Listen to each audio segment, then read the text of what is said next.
अस्सलाम वालेकुम स्टूडेंट्स। जी बच्चे, म्यूटेजेंस हमारा टॉपिक है। म्यूटेजन एक ऐसी सब्सटेंस है या एजेंट आप इसे कह सकते हैं जो कि सेल्स या ऑर्गेनिजम्स के अंदर हेरिटेबल चेंज की वजह बनता है। यानी आप कह सकते हैं कि जो म्यूटेशन की वजह बनता है, ये एक प्रोसेस है जो किसी भी वजह से जेनेटिक के अंदर यानी जेनेटिक मटेरियल के अंदर चेंजिंग ले आ सकते हैं। और अगर तो ये जर्म लाइन सेंस भी हो तो डेफिनेटली अगली नस्ल में मुंतकिल हो जाते हैं। सोमेटिक सेल में ज़्यादा नहीं होता, लेकिन फिर भी इसकी वजह से प्रॉब्लम्स जैसे कैंसर, ट्यूमर वगैरह का इशू हो जाता है। तो मुख्तलिफ़ किस्म के केमिकल और फिज़िकल एजेंट्स हैं जो म्यूटेशन की वजह बनते हैं, उन्हें म्यूटेजेंस कहा जाता है, जो डीएनए या क्रोमोसोम को डैमेज कर सकते हैं। अभी डिपेंड करता है कि damage can occur in a segment of A DNA और नॉन कोडिंग रीजन। और अगर नॉन कोडिंग रीजन में होगा तो डेफिनेटली म्यूटेशन भी नहीं होगी और हो सकता है वो ज़्यादा हार्मफुल ना हो।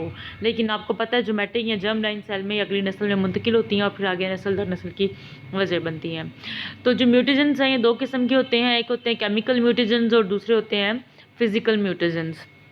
जो केमिकल म्यूटेजेंस हैं जैसे एनटीजी, नाइट्रोसोक, ग्वेनिडीन, बेस एनालॉग, बीआरडीयू से बोलते हैं, सिंपल कुछ केमिकल एसिड हो सकते हैं, कुछ अल्काइलेटिंग एजेंट्स हो सकते हैं, और ये रेप्लिकेटिंग और नॉन रेप्लिकेटिंग डीएनए के सेल्स को म्यूटेट कर सकते हैं।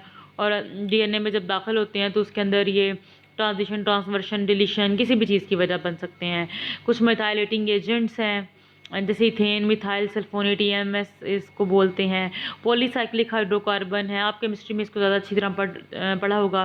डीएनए इंटरकैलेटिंग सेल्स हैं, एथिडियम ब्रोमाइड जो डीएनए के एजेंट्स के मतलब उसको प्रॉब्लम कुछ कर इंटरकलेक्ट कर देते हैं। डीएनए क्रॉस लिंकर जैसे प्लेटिनियम, ऑक्सीडेटिव डैमेज, आपने सब ऐसे इसी तरह से याद करने हैं। और अक्सर औक़ात म्यूटेजेंस के मुतल्लिक क्वेश्चन भी आया हुआ है। कुछ फिजिकल म्यूटेजेंस होते हैं जो केमिकली नहीं होते हैं, जैसे यूवी रेडिएशन आपको अक्सर कहा जाता है कि अल्ट्रावायलेट रेज सूर्य स्किन से रुका जाए, बचाया जाए। ये रेडिएशन क्या करती हैं, ये इलेक्ट्रॉन को हायर एनर्जी लेवल पर एक्साइट कर देती हैं।